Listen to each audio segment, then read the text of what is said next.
Welcome to the Detecting History Podcast Extras. Hey everybody, happy Wednesday and welcome to the midweek episode of the Detecting History Podcast. I hope you're all well. This week we have the extras episode that was recorded with Karl, the mental detector. So if you want to listen to the main episode, go back to the episode that was launched on Sunday the 1st of October, where you'd hear all about Karl and his detecting career and also about the fantastic charity he co-founded called We Are Hummingbird. We will hear more about Karl's perfect detecting day, and then I'll go into a bit more detail about the item placed on the ultimate bucket lister list by Karl, which was a gold noble. Enjoy! Welcome everybody to the Detecting History Podcast Extra. Karl, the mental detector, how are you doing? I'm very well, thank you. How are you, Katie? I'm good. Thank you very much for asking. I'm really keen to hear all about what your perfect detecting day looks like. So the gods are with you. It's just going to be brilliant. Your diary is clear. Today is all about you and it's going to be fantastic. So first question is, what time do you set your alarm for? The crack of dawn. Yeah, you're an early bird. I'm a morning person. I don't do late nights. I do early mornings. Yeah. Nice.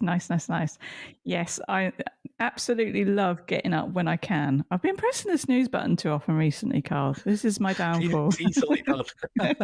I need like 7 alarms a long way away from me, it seems, at the moment. You can get them when it's like a little robot and it'll the alarm goes off and it shoots off and runs away. You have to kind of like run after it to press. Oh, I need one of those. Yeah. I need one of those because I can't wake up the other half. I'll be in trouble if I do. So I'll be dashing after it. That would work.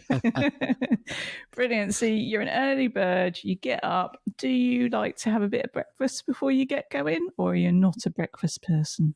I'm a naughty one. I sometimes don't bother with breakfast. Mm-hmm. And they say it's the best meal of the day, but yeah, I'm usually not that hungry in the morning. I've got a secret to tell you, Karl. Cool. The best meal of the day came from a promotion thing from Kellogg's. It's all a con. Oh, there we go then. Right, I'm fine. That doesn't surprise me. I work in marketing, so yeah, I fully understand that.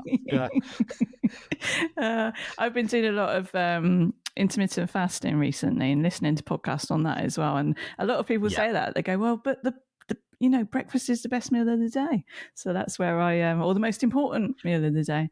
And they're like, no, that was all just a promotion tool used by Kellogg's, and then everybody took that as a medical thing, and it's not at all. Sounds not right. Yeah.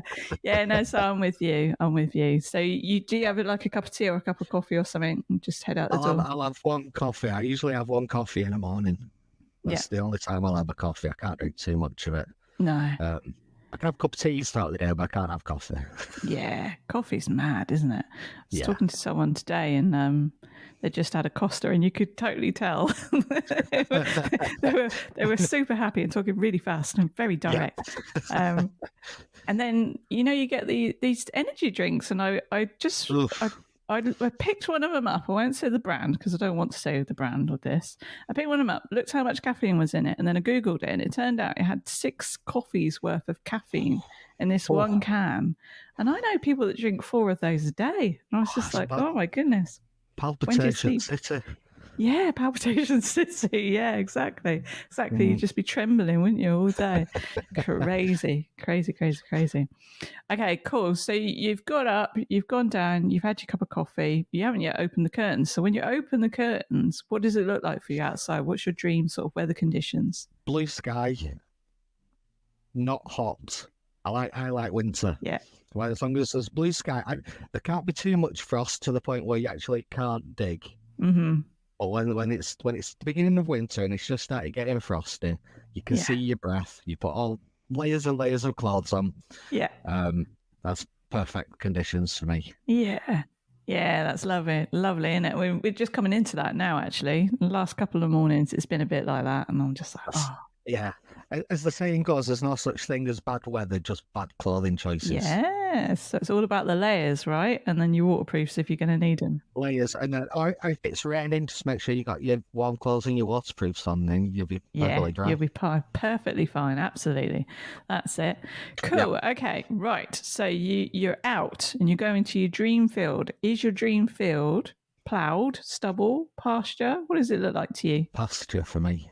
I like a challenge of digging. I'm not a big fan of ploughed because you can just kind of kick it and there's no digging involved. It takes the fun out of it for me.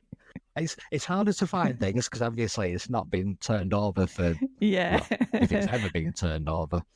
But yeah, I like a challenge. I like to work for whatever's in that hole. You've earned it for sure. And with your plug, do you go for a big old hole or do you go for a 3-sided plug, 4-sided hole? What do you do? Always 3-sided for me. Yes. Yeah, keeps the one side of the grass intact so it grows back better and doesn't leave big brown patches everywhere. Exactly. Yeah, and less of a mess as well, right? Less of a mess. Yes. You can just whack it all back in. The issue being, you forget where you've been, and if you've left anything in the hole or whatever, you need to make sure you're logging it, don't you, when you found something?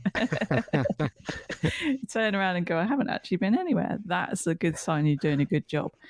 Okay, and we've spoke about this a bit on the main episode, but do you prefer on your dream detecting day to be on your own with a buddy or on a group dig? I think it depends on what kind of mood I'm in. Yeah. I think most of the time I like to be on my own, but if I'm feeling not as introverted or not as socially anxious, then I like to be with a group. Yeah, and charge off with those people for a bit, and then you can be solo after that. Yeah. Yeah.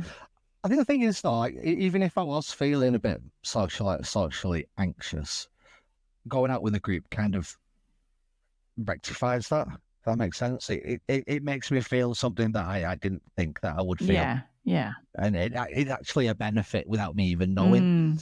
So yeah, I think I just play it by ear sometimes. If I wake up or if I want to go on a group dig one weekend, then yeah, I'll do that. But like I say, I'm lucky enough to have a couple of my own permissions, so I like to just take myself off there and go into a little world of my own. Yeah, you've got options. That's good to have options. Yeah. Absolutely. Yeah. Awesome. Okay. And so your perfect duration of your dig, what's that looking like for you? Are you an all-day man or 4 hours? I can be. It depends on what I'm finding or if I'm finding anything. And also perseverance is key, but sometimes it gets to the point where you can only take so much. It's been funny. Like I've often said, like this is going to be my last haul at diner because I found nothing, and I'll find like a little silver 3pence or 6pence, and it'll kind of give me that energy to carry on going for a little bit longer. Yeah. I think if I'm on a group dig, I'll do a full day, but if I'm on my own permissions, I can just kind of go for like 2 or 3 hours. Yeah. Or a morning, then come back for lunch. Yeah. Yeah, that's a good point, actually, isn't it? When you know you've got easy access to go back again, you can keep it shorter. But when you're on the group dig and it's somewhere you've never been before, you want to take that opportunity, don't you? And be on there as long as you can. Yeah, because you know you're not going to be able to go back. Yeah, that's right. No, that's good. That's good.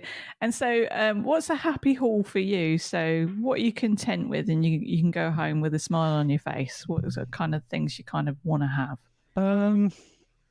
Just some nice coins. I quite like finding Victorian pennies.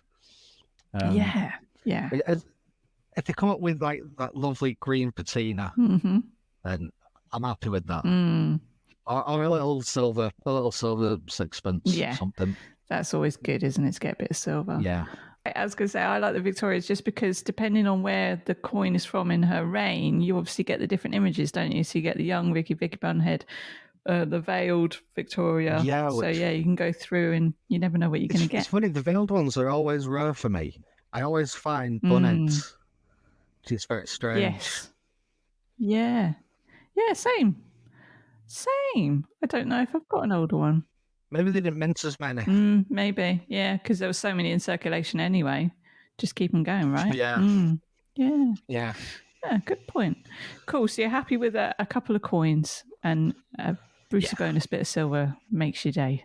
Yeah, it does. Lovely. So you've had your dream day.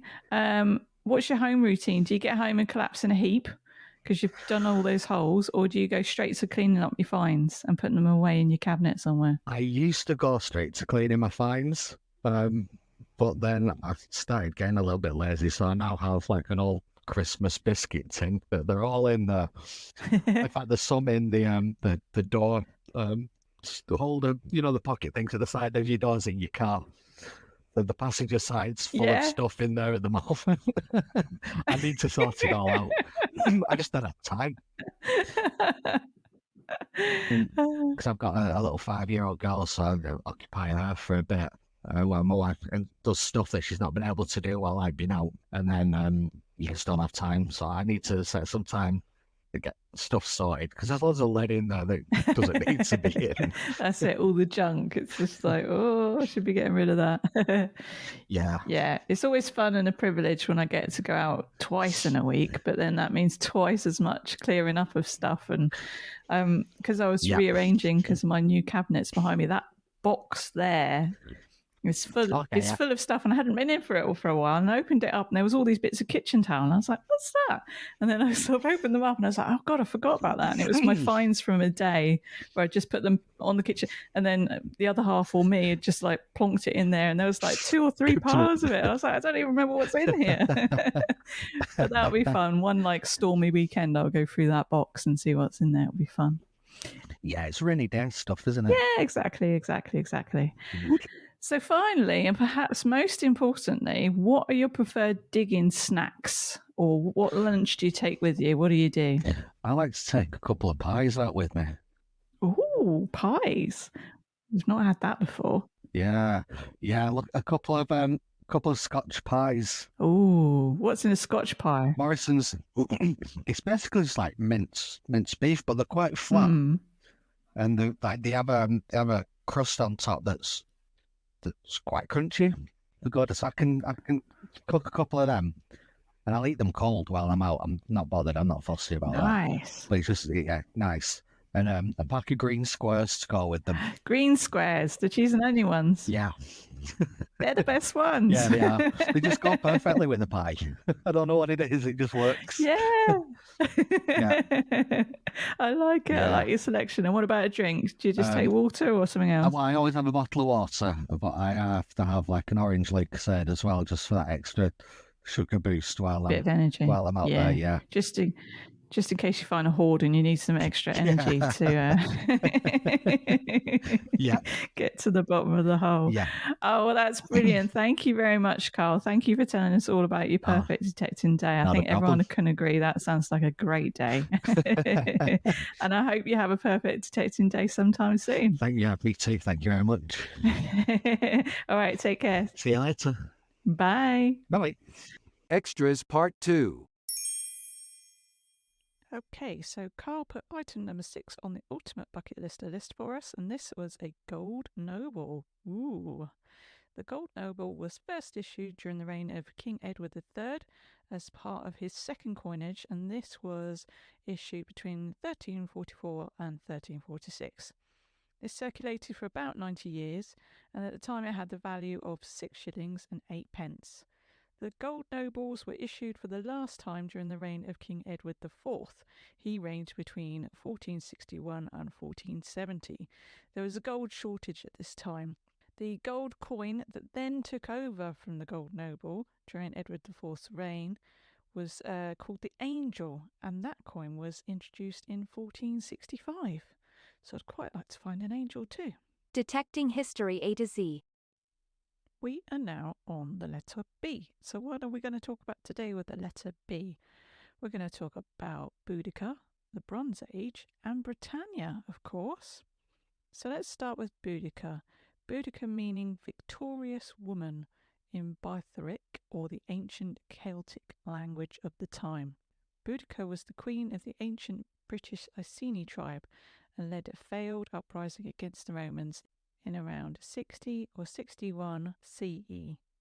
The Iceni tribe inhabited the area of East Anglia, which included Norfolk and parts of Cambridgeshire, Lincolnshire and Suffolk. The trouble started when Boudica's husband, Prasutagus, died. He had left his kingdom, which was at the time an ally to Rome, jointly to his daughters and the then emperor, who was Cactus Dicanius. Rome ignored his will. The kingdom was annexed, property taken, and the Roman historian Tacitus documented that Boudica herself was flogged and her daughters were raped. Boudica led the Iceni tribe in their revolt, destroying what is now modern Colchester and St Albans before going on to destroy and burn down Londinium. The Roman general Gaius Suetonius was called in from a campaign he was leading in North Wales. Reportedly heavily outnumbered with his 10,000 or so soldiers, he defeated Boudica and the rebels, who were reported to be some 100,000 strong in numbers. It's not known where the final battle for Boudica's Iceni tribe was fought.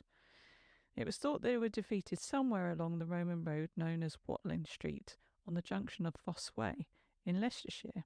Another location could be Warwickshire, another Northampton. One day a detectorist like you will find the location. Actually, it could be you.